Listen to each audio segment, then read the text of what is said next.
Nakakasayan, walang starter para na motor. Yan siya, walang starter. Oh. I-troubleshoot natin para gumana yung starter niya o malaman natin kung ano yung ano niya, diferensya. Punta ka agad tayo dito sa ano, sa starter relay. Dito sa starter relay, ang gagawin natin diyan, iti-testing kaagad natin siya kung okay yung ano, yung motor. Kasi pag okay yung motor, mas madali na tayo mag-wiring. Kasi kahit anong wiring natin, kung sira yung motor, bali wala yung pag-wiring natin. Ito yung gagawin nyo ha. Kukuha lang kayo ng ano, ng kahit anong bakal, pagdikitin nyo lang siya. Yan ha. Kailangan nag-ano yung ano natin, nagre-respond yung ating ano. Nagre-respond yung ating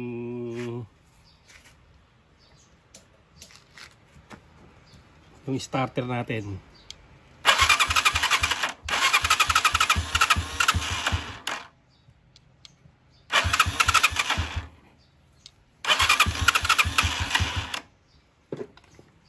Salak natin ang ano, ang minor.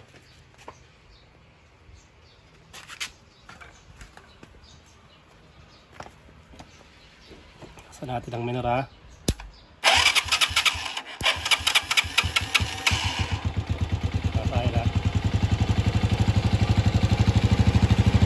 Buo yung starter motor natin ha.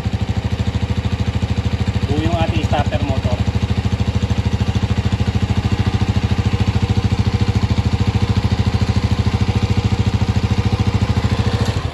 Yung kasayan, ito ang ganitong gagawin natin. Tignan nyo ha, wala siyang reaction.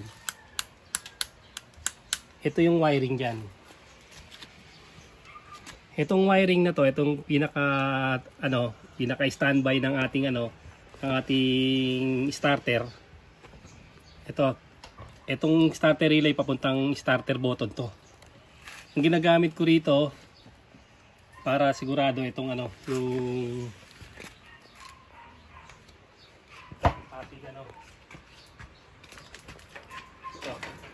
ginagamitan ko siya kasaya ng ano, ng continuity para malaman ko kung may putol siya o wala. Tusukin lang natin yan. Yan na, lobat na pala. Tingnan nyo. Tutunog siya ba? May marinig na tunog. Mahina na kasi palobat na yung ano niya, battery. Tutusukin natin to. Ito gagawin nyo kasahin ha, para mas ano to, mas madali itong ano na to. Tapos punta tayo sa harapan. Ito ang diretsuhan niya, dito yung diretsuhin. Yan. Tapos uga-ugahin nyo siya. Tapos kunin nyo rito. Kung nasaan yung ano niya, wirings. Ito yung kanyang wirings. Oh. Ito yun oh, yung kulay niya. Tutusukin nyo yan. Pakinggan mo doon kung tutunog. Tumutunog?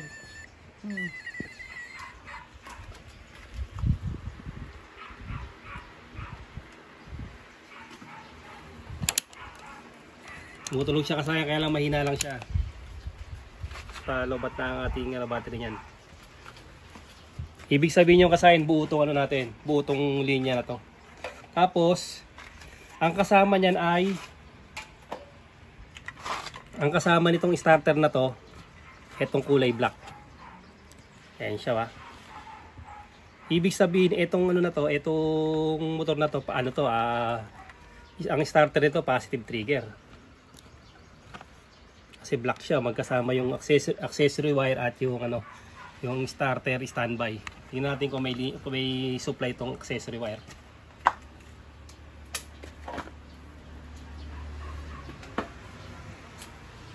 Lalagay lang natin sa body ground. Tapos, ito buo na to ha. Okay yung linya nito ha. Tapos yung ano naman, yung kanyang ano, accessory wire.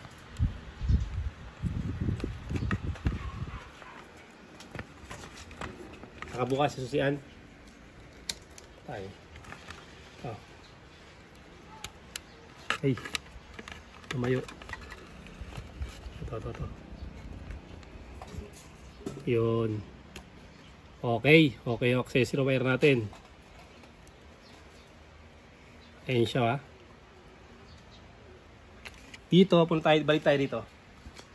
Sa starter. Etong isa na to, ibig sabihin tong isa na to, negative to. Yung kulay green na may lining na, yan, negative siya. Ito, walang supply yung isa niyang negative. Wala, ito yung papunta sa trigger na to eh. Papunta to sa may kulay black. Walang supply oh.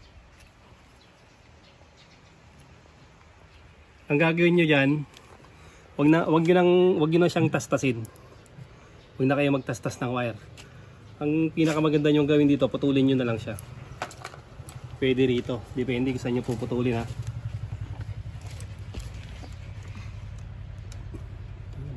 May mga tape na rin naman.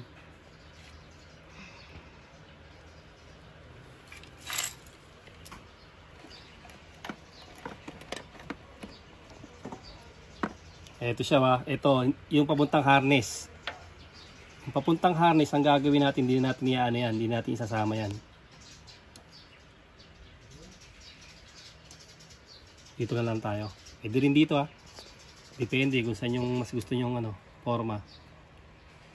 May tama na yata ako na. May tama na nga. Huwag na dyan.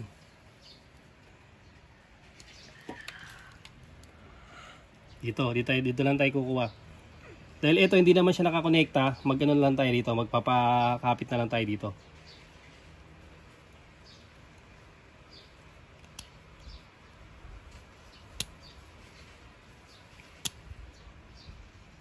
Matigas na ang kanyang harness. Ito ha. Tapos maghanap tayo ng pang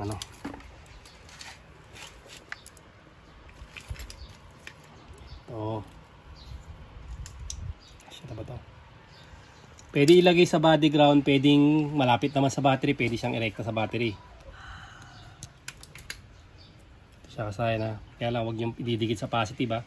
Puputok yan. Putukan tayo ng yan.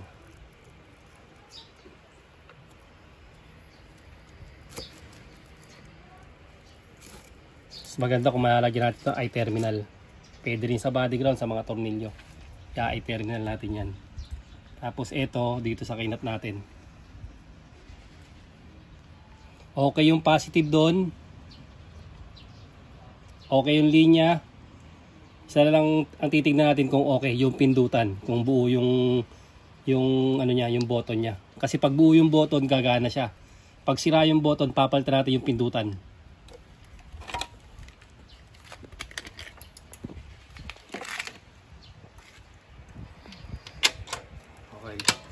Ito kasaya na, pag sira ito, pagka hindi siya gumana, ito ang papalitan naman natin. Pindutan niya. O kaya starter relay, pwede rin.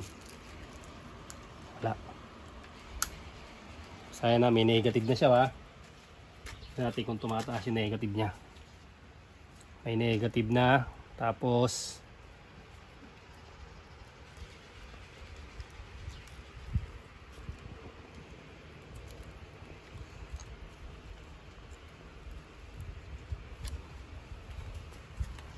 ito ang problema, pindutan niya. Balik tayo dito sa may harapan. Yung linya niya may goods na goods. Ito ha.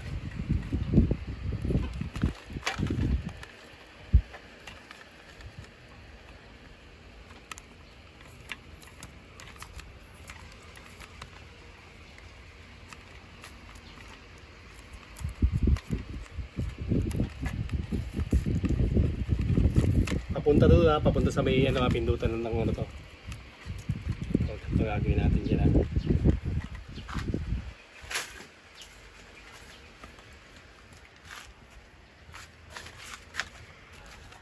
Ang problema ay tingnan pa natin dito para sigurado.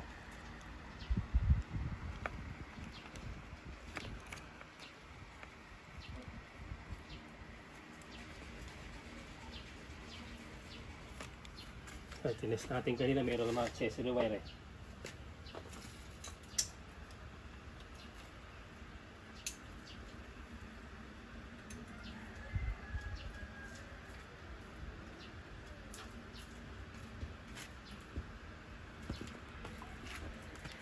Ito.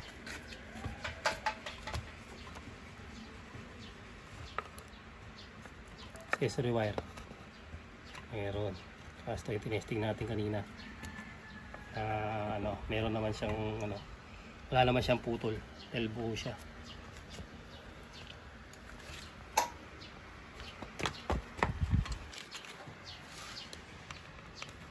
Dapat yan gagana yan pag pinagdikit natin. Uy, wala.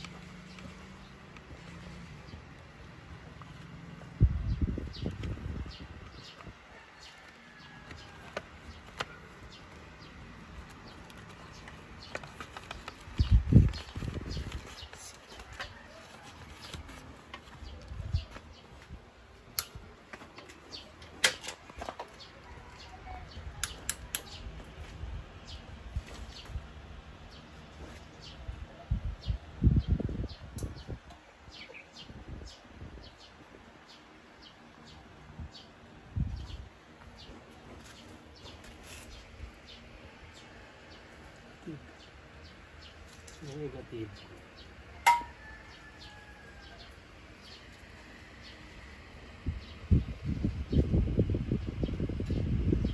Pagkakita na lang tayo, kakat na lang natin mamaya. Ito na kasi no. Ito yung pindutan natin ha. Pag buo yung pindutan, isabihin gagana siya. Kung buo naman yung starter relay natin. Kasi nakarekta tayo kaya hindi natin na-testing yan. Okay, saka tayo na buo yung pindutan. Ngayon, ganito ang gagawin niya para malaman nyo kung sira yung pindutan. Para malaman nyo kasi kung sira yung pindutan na ganito naman ang gagawin nyo. Kung halimbawa hindi gumagana, subukan nyo rito i-rekta.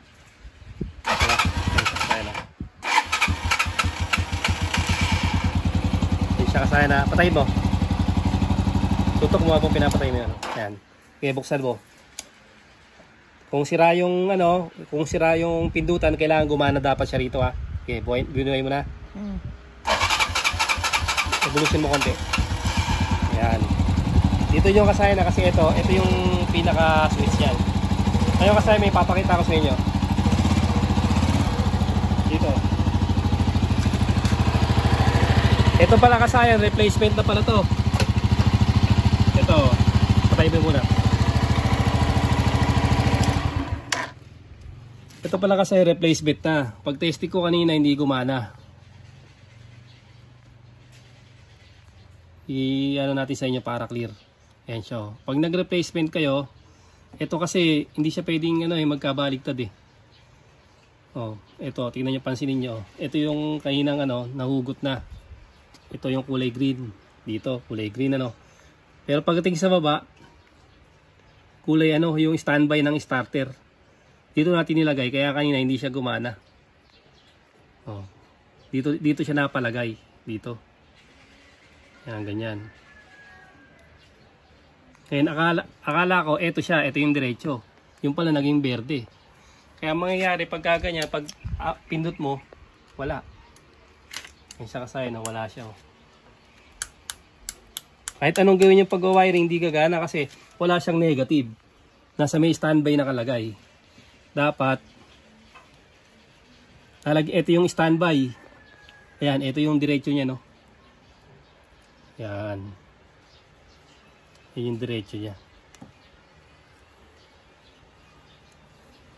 Ibig sabihin na palitan na pala ito ng ng starter relay. Ayan siya, kaya dito yung yung negative natin Sa kulay, kung sa kulay ang titingnan nyo, ito. Yun pala hindi siya magkatapat. Tingnan nyo pagka nagpalit kayo ng ganito tingnan nyo, hindi ito pwede magkabaliktaran. Dito kaya tulad ng brake switch na pwede magkabaliktaran. Kasi may positive at negative siya. Okay, testing na natin. Ganun lang kasi yung pag-aayos ng ng starter sa mga paantang na motor. Kailangan lang natin ng troubleshoot. Lagyan natin ito ng negative at lagyan natin dito ng accessory wire. Yung trigger. Yung isang gatong kulay, huwag yun ang gagalawin Ito hindi na ginagalaw to yung standby ito Yan. Hindi na kailangan galawin yan Yan. Yung standby. Ang binabago lang ito. Kung sira yung switch, Kung sira yung switch, subukan nyo siyang irekta para malaman nyo kung sa switch ang sira. Kasi pag ito pinagdikit nyo at hindi gumana, pag hindi gumana at pinagdikit nyo yan, ibig sabihin, pati sa wiring, may problema pa rin. Pag meron pa kayong katanungan, mag-comment lang yan, sasagutin ko yan. Hanggang dito na lang mga kasayan. Salamat sa panonood.